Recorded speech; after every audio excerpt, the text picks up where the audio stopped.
سید اگر غریب بھی ہے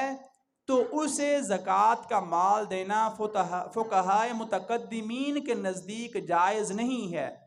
کیونکہ جو زکوٰۃ کا مال ہے یہ مال کی میل ہے، اور سادات وہ قابل احترام اور مقتدر شخصیات ہیں حضور کی نسبت کی وجہ سے، تو آپ انہیں اپنے مال کی میل ہرگز نہ دیں۔ آپ انہیں جو ہے وہ تحفہ، ہدیہ، تعاون اور نذرانہ اس نیت کے ساتھ آپ ان کے ساتھ تعاون کریں، باقی انہیں جو ہے وہ آپ زکوٰۃ ہرگز نہ دیں۔ یہ فقہائے متقدمین کا جو ہے وہ قول ہے۔ اب اس وقت اصل میں مسئلہ یہ تھا کہ جہاد عام تھا، اور جہاد میں حاصل ہونے والا مال غنیمت اس کا خمس جو ہے وہ آگے جو ہے وہ اہل بیت کو ملتا تھا، سید کو ملتا تھا، سادات کو دیا جاتا تھا۔ اب چونکہ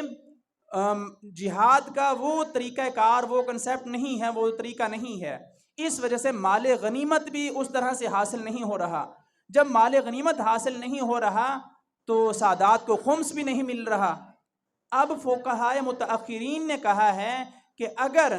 بہتر طریقہ تو یہی ہے کہ آپ سادات کو ہدیہ اور نذرانہ اور تحفہ ہی دیں، لیکن اگر آپ ایسا نہیں کر سکتے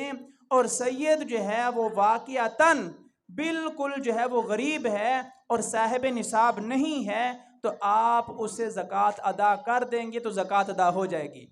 یہ فقہائے متأخرین کا قول ہے کہ آپ جو ہے وہ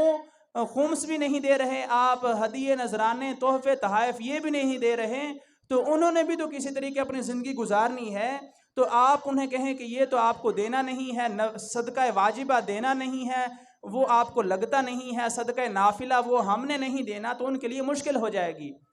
تو اس لیے آپ انہیں دے بھی دیں گے تو زکوٰۃ ادا ہو جائے گی۔ یہ فقہائے متأخرین کا قول ہے۔